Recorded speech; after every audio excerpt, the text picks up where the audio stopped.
گاؤں میں زینب نامی ایک غریب مگر نیک دل لڑکی رہتی تھی۔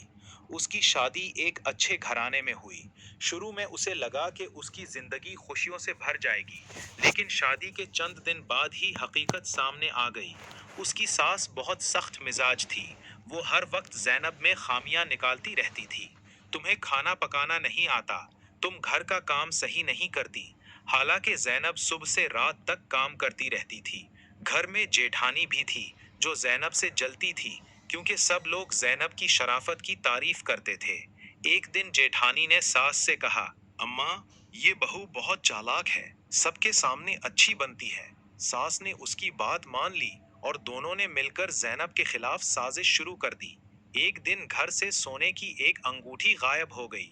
جیٹھانی نے خاموشی سے وہ انگوٹھی زینب کے کپڑوں میں چھپا دی، پھر شور مچا دیا، چور چور! پورا گھر جمع ہو گیا۔ جب کپڑوں کی تلاشی لی گئی تو انگوٹھی زینب کے کپڑوں سے نکل آئی۔ زینب حیران رہ گئی۔ میں نے کچھ نہیں کیا، لیکن کسی نے اس کی بات نہ مانی۔ ساس غصے میں بولی، ہمارے گھر میں چور کی کوئی جگہ نہیں۔ اسی وقت اسے گھر سے نکال دیا گیا۔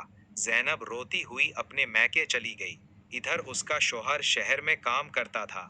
جب وہ آیا تو اسے ساری بات بتائی گئی۔ شوہر کو یقین نہیں آیا کیونکہ وہ اپنی بیوی کو اچھی طرح جانتا تھا۔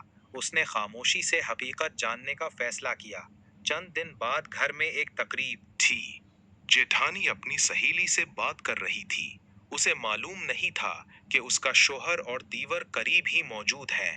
وہ ہنستے ہوئے بولی، میں نے ہی انگوٹھی زینب کے کپڑوں میں رکھی تھی، دیکھو کیسے گھر سے نکل گئی۔ یہ سن کر سب کے ہوش اڑ گئے۔ ساس کے ہاتھ کانپنے لگے۔ شوہر فوراً زینب کے میکے پہنچا۔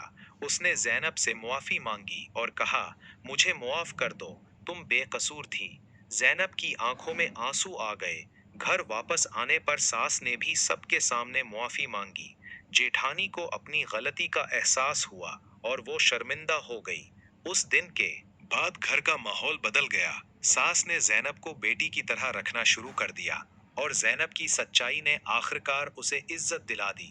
سبق: سچ کو وقتی طور پر چھپایا جا سکتا ہے، لیکن ہمیشہ کے لیے نہیں۔